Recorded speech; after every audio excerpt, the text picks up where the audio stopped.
Hey everybody, Dave here. Today marks the 2-year anniversary of us launching the CyberWire podcast. A big thanks to all of you for listening and making it possible, to our sponsors, partners, and guests, and a special thanks to my coworkers here at the CyberWire. You hear their names at the end of every episode of our show.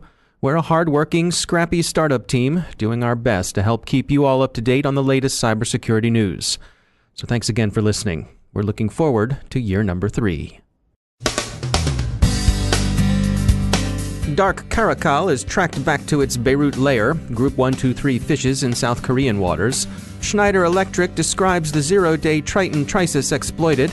The U.S. Congress will extend Section 702 surveillance authority for 6 years. GhostTeam-infected apps are booted from the Play Store.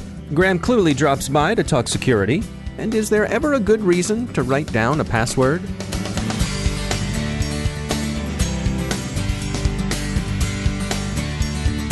Now I'd like to share an opportunity from our sponsor, Cybrick. On February 8th, cybersecurity thought leader Dr. Cheng-Si Wang joins continuous application security platform provider Cybrick to discuss DevSecOps from cradle to scale, real-world lessons and success cases. Many businesses are moving to DevOps and agile development methodologies, but most security tools and processes aren't designed for this new world, and that hinders innovation. In this webinar, Dr. Cheng-Si Wang, founder of the Jane Bond Project Cybersecurity Consultancy and vice chair of OWASP's Board of Directors, joins Cybrick CTO Mike D. Kyle to discuss integrating security into your DevOps process at scale using real-world examples. Mike and Cheng-Si will also cover getting started with DevSecOps, what metrics to use, and what security at scale can mean for you. Join them February 8th at 1 p.m. U.S. Eastern Time for this insightful and information-packed webinar. To register or to learn more, go to thecyberwire.com/Cybrick. That's thecyberwire.com/CYBRIC. And we thank Cybrick for sponsoring our show.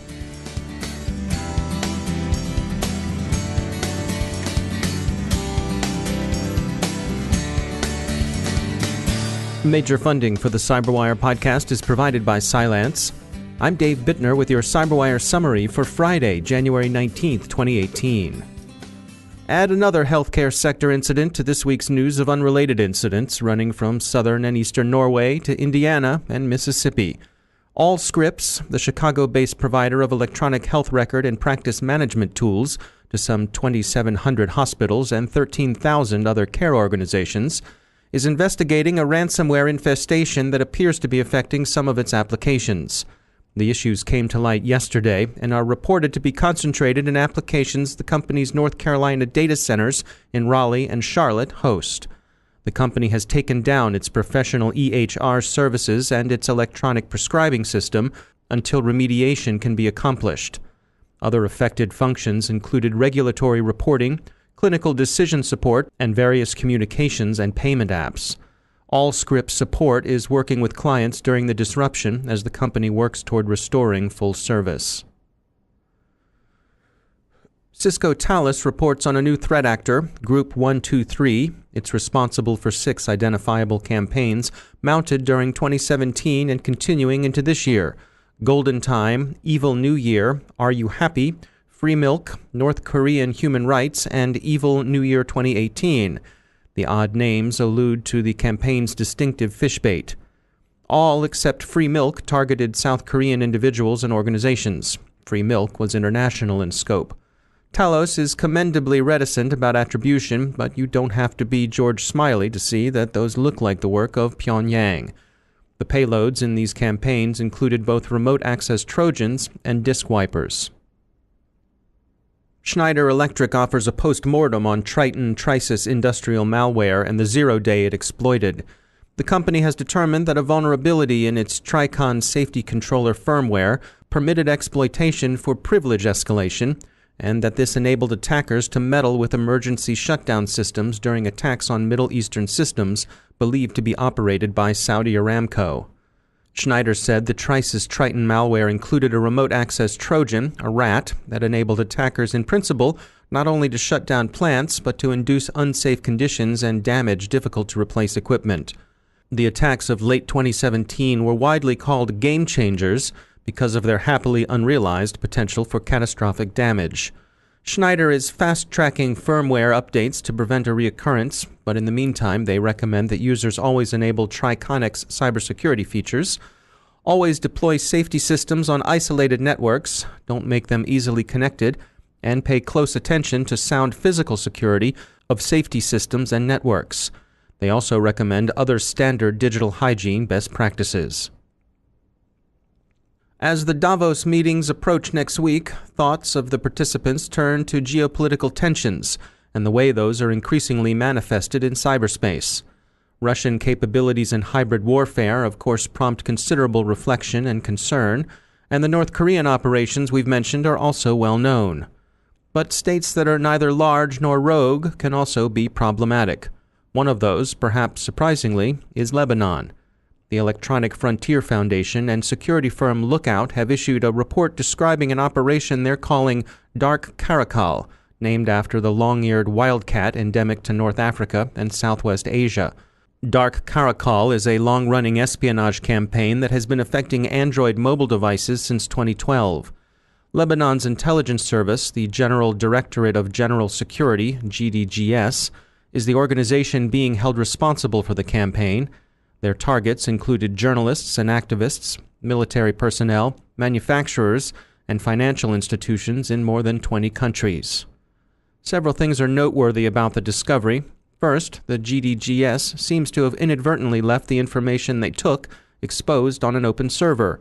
This has been an issue for intelligence services and their contractors in some large and sophisticated countries as well, so OPSEC slips of this sort aren't by any means confined to the Levant. Second, no sophisticated malware was involved. The approach was as effective as it was direct. Dark Caracal spread by phishing with baited software that looked like legitimate communication apps.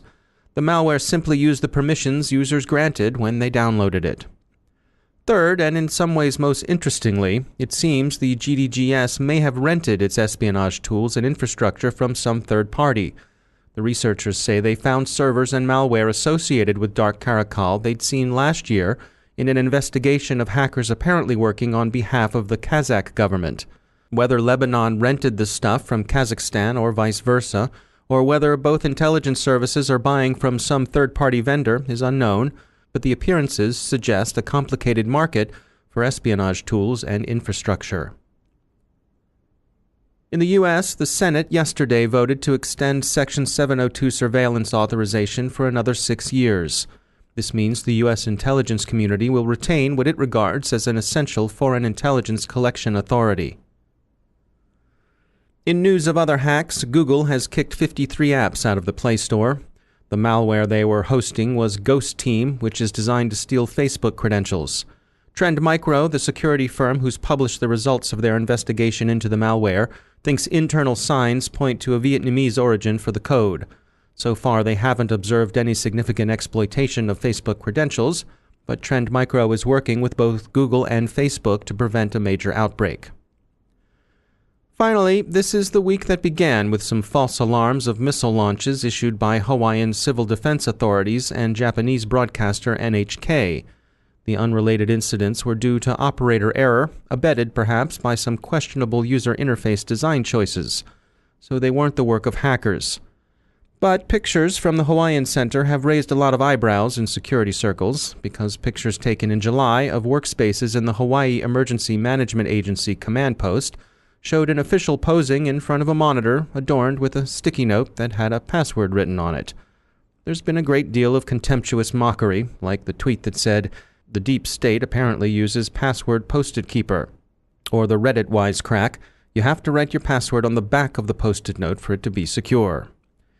So that's funny, sure, but Motherboard offers a contrarian take on the matter. There are, the publication says, worse things you could do, like record your passwords in an unencrypted text file, or simply reuse the same one for all your accounts because it's easy to remember, like Frank's Red Hot, a password that gets even better if you change the A in Frank's to an @ symbol. Those things would be bad. But as the Motherboard writer points out, whether or not it's a good idea to write down your password depends on your threat model. If your workstation is in a publicly accessible place, then bad idea. But if it's in your home office, say, maybe not as bad as some other choices you could make. especially if you've got a bad memory. Is it likelier someone's going to break into your house than it is that they'll realize you use Ninja 1234 for everything? Still, a real password manager is your best bet, and you certainly don't want sticky notes around when the local TV reporter comes to visit.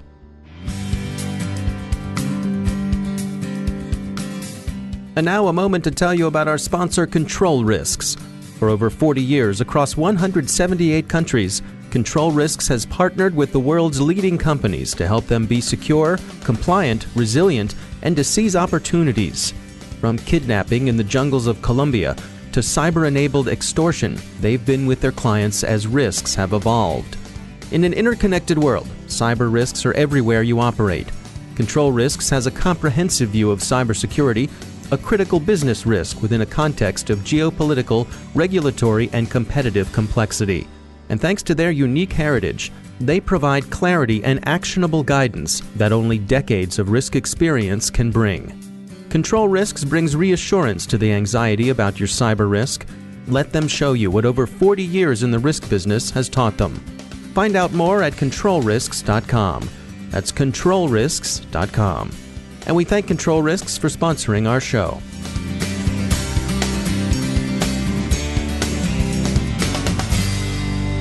And joining me once again is Jonathan Katz. He's a professor of computer science at the University of Maryland and also director of the Maryland Cybersecurity Center. Jonathan, welcome back. Great to talk to you again. We saw some stories come by on Engadget, and they were talking about some research being done in China with quantum computing, quantum encryption, quantum cryptography, and claims that these are unhackable. Sort of unpack it for us. What are we talking about here? Yeah, I saw those articles too, and the first thing I want to say is that it's actually kind of always been interesting to me, and I don't quite understand why anything related to quantum cryptography automatically gets a lot of press coverage. I mean, quantum cryptography is interesting, but I think it's kind of got a niche use case. But nevertheless, in these particular articles, what they were talking about was a new network for quantum encryption and quantum communication that had been set up by the Chinese, and that basically had beat some previous records in terms of the distance over which the communication was going, and perhaps also at the rate at which the communication was being done.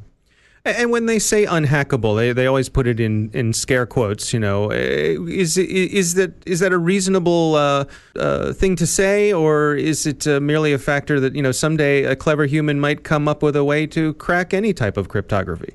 Well, you always have to take these things with a grain of salt. What they are referring to there is the fact that there is a mathematical proof that the underlying protocol, the underlying quantum mechanical protocol, actually cannot be hacked. And not only can it not be hacked by a classical computer, it can't even be hacked by a quantum computer should one come along in the future. And that's something that's a guarantee that we don't have for the other kind of cryptography that we use in the internet. Those kind of systems, number one, rely on assumptions, and number two, can potentially be cracked with enough computational power. And so that's what they mean when they say unhackable.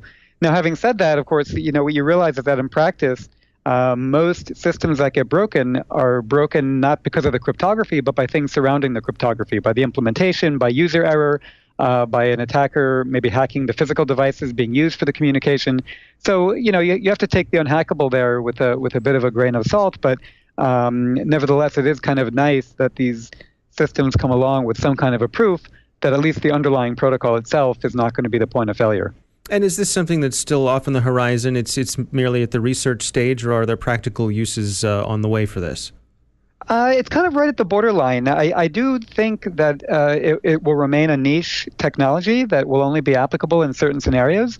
But I think it's at the point now where people are talking about using it or even using it in very specific scenarios. And so it is starting to move from the research lab into limited use. All right. Jonathan Katz, thanks for joining us. And now a word from our sponsor, the Johns Hopkins University Information Security Institute. They're seeking qualified applicants for their full-time Master of Science in Security Informatics. The program covers the most current topics in information security, with core courses covering security and privacy, cryptography, computer forensics, software vulnerabilities, ethical hacking, and more. And it's a quality program too, not just because it's from one of the world's great research universities, but because the Institute is an NSA and DHS designated Center of Academic Excellence in Information Assurance in Cyber Defense and Research. So apply by March 1st, 2018. Scholarships are available, so apply today. Visit isi.jhu.edu for more information. Fire up that browser and head on over to isi.jhu.edu. And we thank the Johns Hopkins University Information Security Institute for sponsoring our show.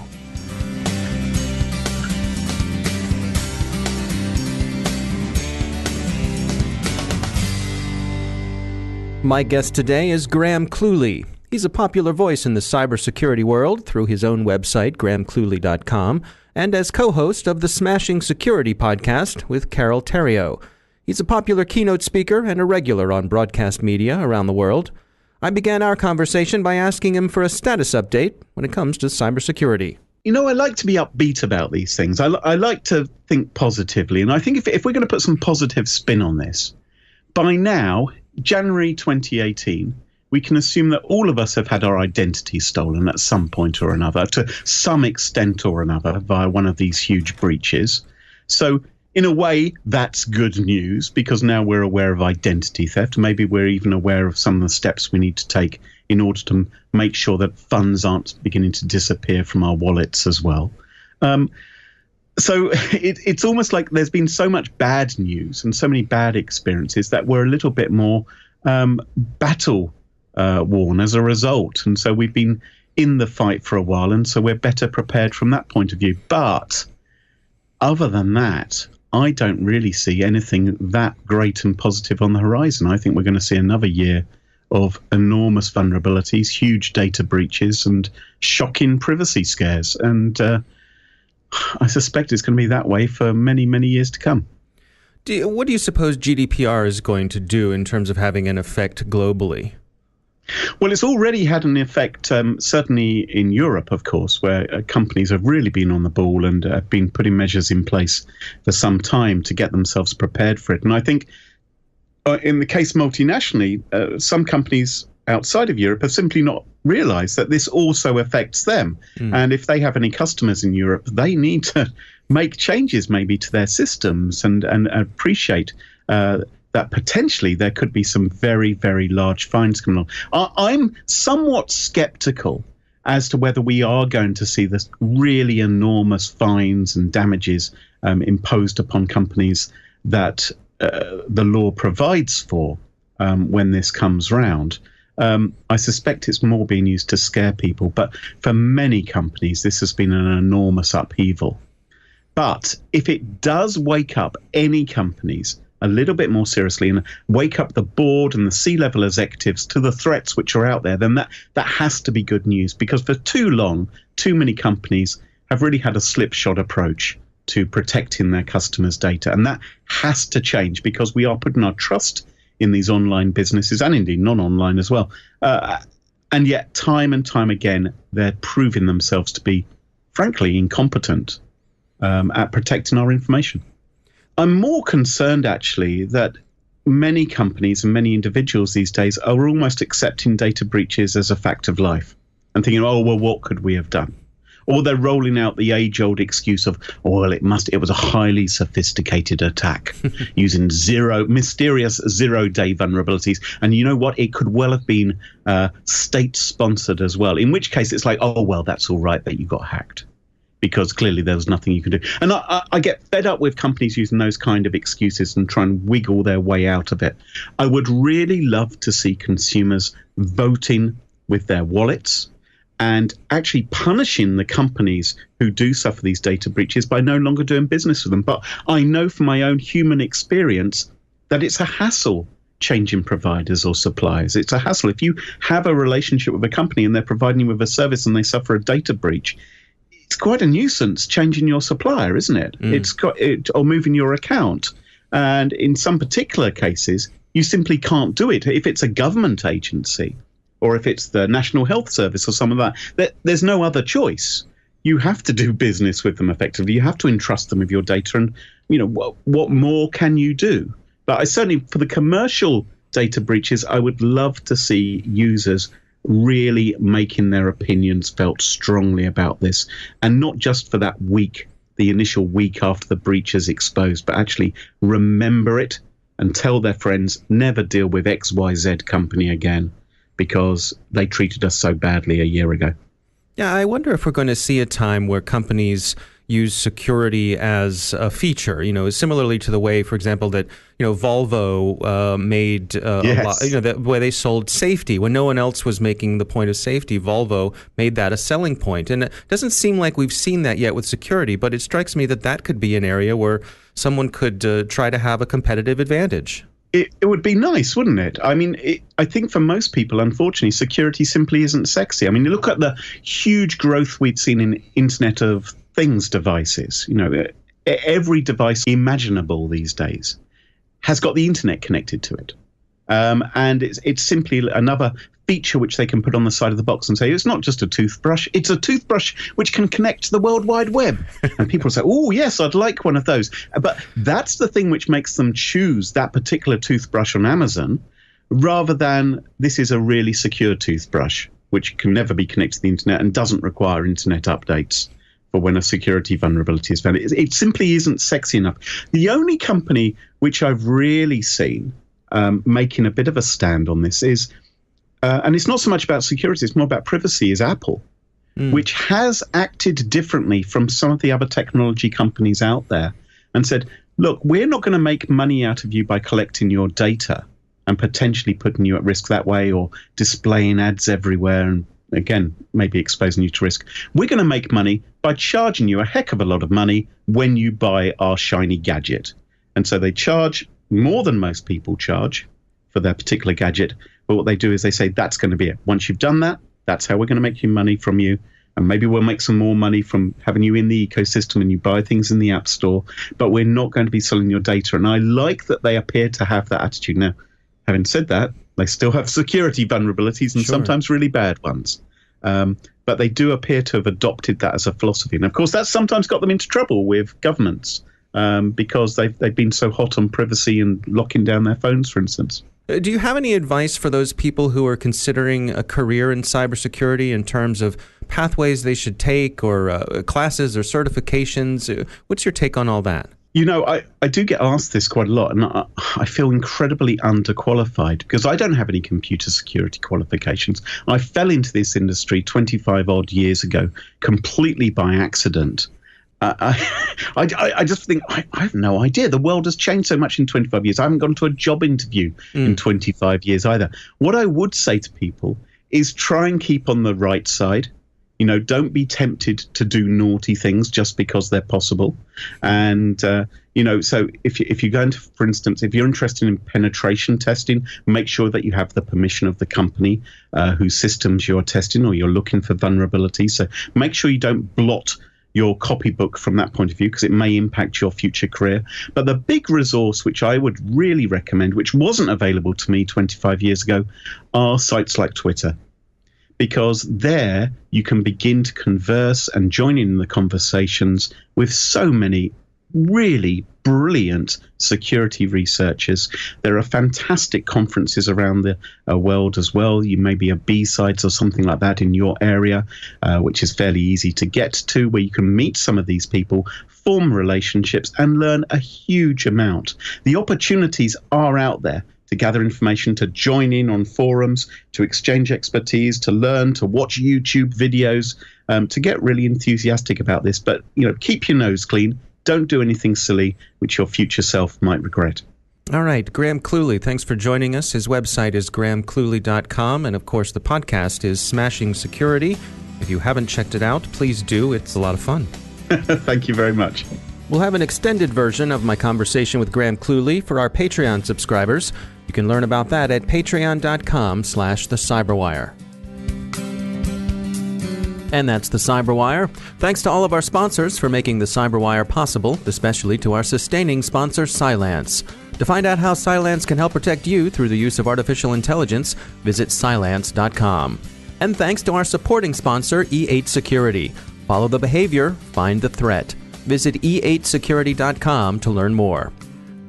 The CyberWire podcast is proudly produced in Maryland out of the startup studios of Data Tribe, where they're co-building the next generation of cybersecurity teams and technology. Our show is produced by Pratt Street Media with editor John Petrick, social media editor Jennifer Iben, technical editor Chris Russell, executive editor Peter Kilpie, and I'm Dave Bittner. Thanks for listening.